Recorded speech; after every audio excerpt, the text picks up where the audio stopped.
एक अंधेरी काली रात थी और पूरा गांव सुकून से सो रहा था।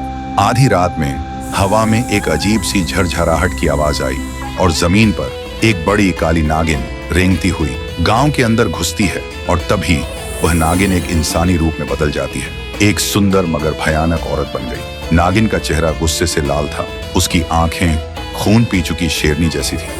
फिर वो नागिन दोबारा सांप बन जाती है और एक घर के अंदर घुस जाती है और फिर शुरू हुआ एक के बाद एक मौत का सिलसिला।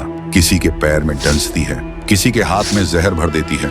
सुबह गांव में हलचल मच गई, हर घर में एक एक लाश पड़ी थी। लोगों को कुछ समझ में नहीं आ रहा था, ये कैसे हुआ, किसने किया। तभी गांव में एक आदमी आता है, नाम था सपोरी बाबा। उसका काम था गांव गांव जाकर लोगों को सांप का खेल दिखाना। वो देखता है पूरे गांव में एक अजीब सा सन्नाटा है। तभी एक औरत डरते हुए कहीं जा रही होती है। सपोरी बाबा देखते ही बोलता है, ये गांव इतना खामोश क्यों लग रहा है। औरत ने रोते हुए बोला, बाबा कल रात एक काल आया था, सांस लेने से पहले ही लोगों की जान छीन ली उसने। फिर सपोरी बाबा एक लाश के पास जाते हैं। वो देखते ही समझ जाते हैं और बोलते हैं, ये किसी नागिन के डसने का निशान है, लेकिन पूरे गांव के लोगों को काटना, जरूर इसके पीछे कोई मकसद होगा। गांव के लोग सुनकर रो पड़ते हैं और बोलते हैं, आप तो सपोरी बाबा हो, आप ही कुछ कर सकते हो।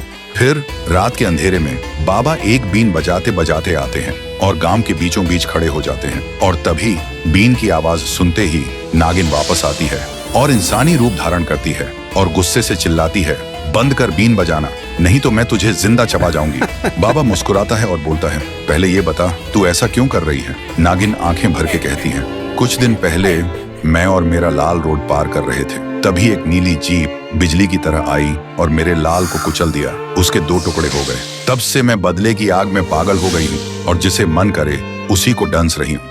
बाबा सोचता है, नीली जीप तो बस एक ही इंसान के पास है। फिर बोलता है, मैं तुम्हारे लाल के असली कातिल को जानता हूँ, लेकिन वादा करो उसके बाद तुम किसी और को नहीं मारोगी। नागिन बोलती है, ठीक है। बाबा बोलता है, उसका नाम है काली खरगोश, वो तुम्हें गांव के बाहर एक घर में मिलेगा। फिर सुबह नागिन काली खरगोश के घर पहुंचती है, खुद को एक मॉडर्न सुंदर लड़की बना लेती है और बोलती है, हाय हैंडसम, मैं तुमसे प्यार करती हूँ, आई लव यू। काली खरगोश का दिमाग हिल जाता है और बोलता है, मैं भी तुमसे प्यार करता हूँ बेबी। फिर दोनों रूम के अंदर चले जाते हैं। काली खरगोश शर्ट उतार के बोलता है, देखो बेबी, 6 पैक। और उसी वक्त नागिन अपना असली रूप ले लेती है और उसका काम तमाम कर देती है और बोलती है, मेरा बदला पूरा हुआ बेटे, अब मैं चैन से सोऊंगी। तो दोस्तों, अगर तुम्हें भी लगता है कि नागिन का बदला सही था तो कमेंट करो, जस्टिस फॉर नाग बेबी।